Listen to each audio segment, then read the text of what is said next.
नमस्कार दोस्तों, मैं हूं राजेंद्र और आपका स्वागत है राजेंद्र स्पीक्स में।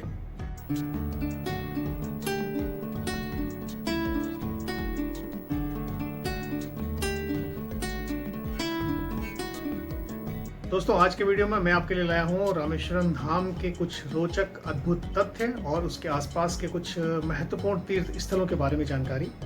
तो चलिए शुरू करते हैं आज का वीडियो। रोचक तथ्य श्री रामेश्वरम धाम के। दोस्तों, धर्मशास्त्रों और पुराणों में रामेश्वरम का नाम गंधमादन पर्वत बताया गया है। यहीं भगवान श्री राम ने नवग्रह की स्थापना की थी और सेतु बंध का काम यहीं से शुरू हुआ था। दोस्तों, इस मंदिर से थोड़ी दूर ही जटा तीर्थ नाम का एक कुंड है और ऐसी मान्यता है कि राम रावण युद्ध के बाद जब भगवान राम वापस यहाँ लौटे थे तो भगवान राम ने अपने केश यहाँ धोए थे।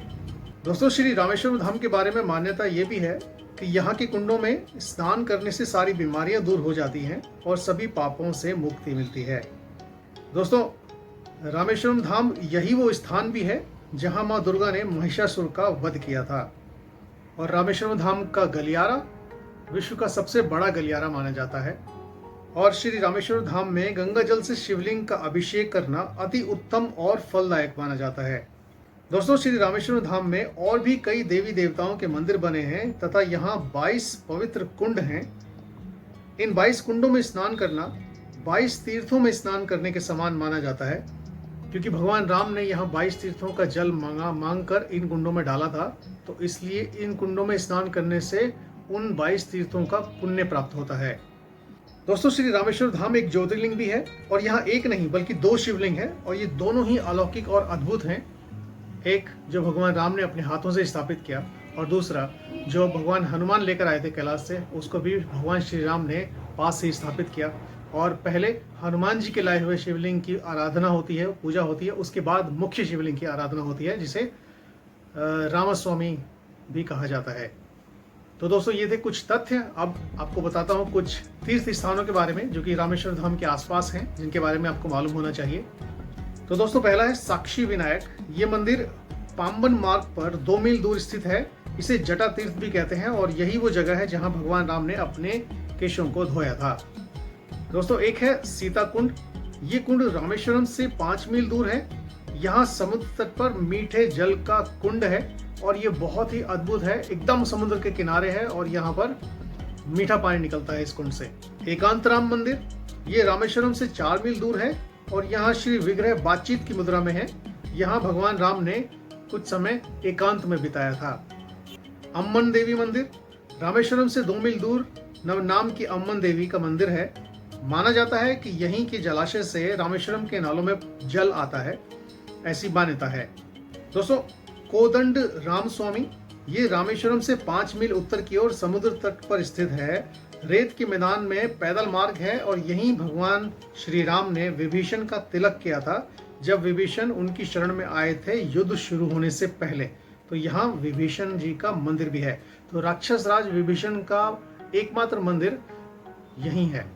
विल्लूरणी तीर्थ, तकच्चिमठम स्टेशन से पूर्व समीप ही समुद्र तल के बीच मीठे पानी का कुंड है। समुद्र के भाटे के समय यह तीर्थ मिलता है। सीता जी को प्यास लगने पर प्रभु श्री राम ने धनुष की नोक से पृथ्वी को दबाया था, तो उसी समय यहाँ जल की धारा निकल आई थी। तो ये बहुत ही अद्भुत है।